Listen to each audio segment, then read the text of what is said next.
श्री सद्गुरु महाराज की जय। पुस्तक अपने गुरु की याद में, लेखक गुरु सेवी स्वामी भगीरथ दास जी महाराज। अपने गुरु में अगाध श्रद्धा। संत सद्गुरु बाबा देवी साहब मुरादाबाद उत्तर प्रदेश में रहकर वहीं से सभी जगह जा जाकर संतमत सत्संग का प्रचार प्रसार किया करते थे। इनका उपदेश था, सबको शरीर रहते मोक्ष प्राप्त कर लेना चाहिए।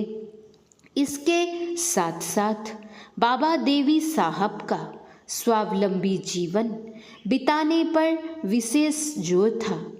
परावलंबी जीवन बिताना इनको बिल्कुल पसंद नहीं था। ये स्वयं अपना जीवन बिल्कुल साधारण तरह से बिताते थे। इनके जीवन बिताने में कोई बाहरी आडंबर नहीं था। ये काले कपड़े धारण करते थे। काला कपड़ा प्रायः कम गंदा होता है। गंदा होने पर भी गंदा दिखाई नहीं देता है। बाबा साहब काले रंग के अल्फी यानी लंबा कुर्ता पहनते थे। सन 1919 ईस्वी के 19 जनवरी को इनके परिनिर्वाण काल में कुछ सत्संगियों ने इनसे सविनय निवेदन किया था, आप तो चले जा रहे हैं, हम लोगों को कुछ उपदेश देने की कृपा की जाए। इस पर बाबा देवी साहब बोले थे, दुनिया वहम है, अभ्यास करो। इतना कहकर अपने पार्थिव शरीर का परित्याग कर परम धाम सिधारे। वहाँ के श्रद्धालु भक्तों ने इनके पहनने का एक काला कुर्ता शीशे में मढ़वाकर वहाँ के सत्संग मंदिर में टंगवा दिया है। बहुत से भक्त दर्शनार्थी लोग उस अल्फी को देखने जाते हैं। 1975 ईस्वी में वहाँ के श्रद्धालु भक्तों ने संतमत सत्संग का अखिल भारतीय महाधिवेशन करवाया था। पूज्य गुरुदेव अपने भक्त शिष्यों के साथ उस सत्संग में पधारे थे। उस सत्संग के लिए भागलपुर से मुरादाबाद उत्तर प्रदेश तक स्पेशल ट्रेन की व्यवस्था की गई थी। 1975 ईस्वी के दिनांक 2, 3 एवं 4 मार्च को धूमधाम के साथ संतमत सत्संग संपन्न हुआ।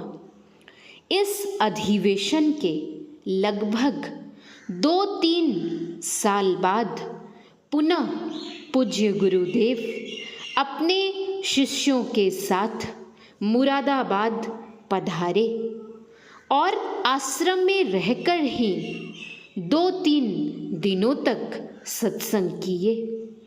इसी दरमियान जब पूज्य गुरुदेव स्नान ध्यान से निवृत्त हुए तो वहाँ के ही एक वरिष्ठ सत्संगी ने पूज्य गुरुदेव से सत्संग मंदिर चलने के लिए निवेदन किया। उनके निवेदन को स्वीकार कर मुझे व्हील चेयर में बिठाने का आदेश हुआ। आदेश मिलने पर इन्हें व्हील चेयर में बैठा दिया गया। पूज्य रामलगन बाबा व्हील चेयर को चलाते हुए सत्संग मंदिर की ओर जाने लगे। मैं झट पूज्य गुरुदेव के बैठने के कपड़े की बनी आसनी लेकर पूज्य गुरुदेव के बगल बगल चलने लगा। सत्संग मंदिर पहुँचने पर जिस वरिष्ठ सत्संगी ने निवेदन किया था, उन्होंने वहाँ पर रखी एक छोटी चौकी पर गुरुदेव को बिठाने कहा। मैं उस छोटी चौकी पर आसनी बिछाकर पूज्य गुरुदेव को व्हील चेयर से गोद में लेकर बैठाना चाह ही रहा था कि पूज्य गुरुदेव ने मेरी गोद से ही झांक कर उस छोटी चौकी को देख लिया। चौकी को देखते ही चिल्लाते हुए कहने लगे, अरे अरे, इस चौकी पर तो बाबा साहब बैठते थे, बाबा साहब बैठते थे। यह कहकर इस तरह छटपटाने लगे जिस तरह किसी व्यक्ति को कोई जबरदस्ती पकड़कर धधकती आग में फेंकना चाहता हो और वह उससे बचने के लिए चिल्लाता और छटपटाता हो। वैसा ही गुरुदेव मेरी गोद में करने लगे। इन्हें संभालते हुए पुनः व्हीलचेयर पर बैठा दिया गया। पूज्य गुरुदेव ने व्हीलचेयर में बैठकर उस चौकी को प्रणाम किया। मुझे यह मालूम नहीं था कि इस चौकी पर बाबा साहब बैठते थे। अगर यह बात पहले मालूम हो जाती तो मैं ऐसा साहस नहीं करता, बल्कि गुरुदेव से निवेदन करता कि हुजूर, इस चौकी पर बाबा साहब बैठते थे, फिर इनकी जैसी मौज होती उसके अनुसार सेवा होती।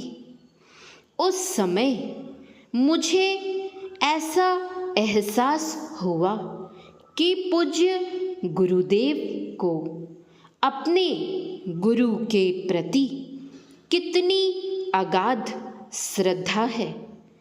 ऐसी श्रद्धा हम लोगों को भी होनी चाहिए। श्री सद्गुरु महाराज की जय। श्री सद्गुरु महाराज की जय। श्री सद्गुरु महाराज की जय। जय गुरु महाराज। जय गुरु।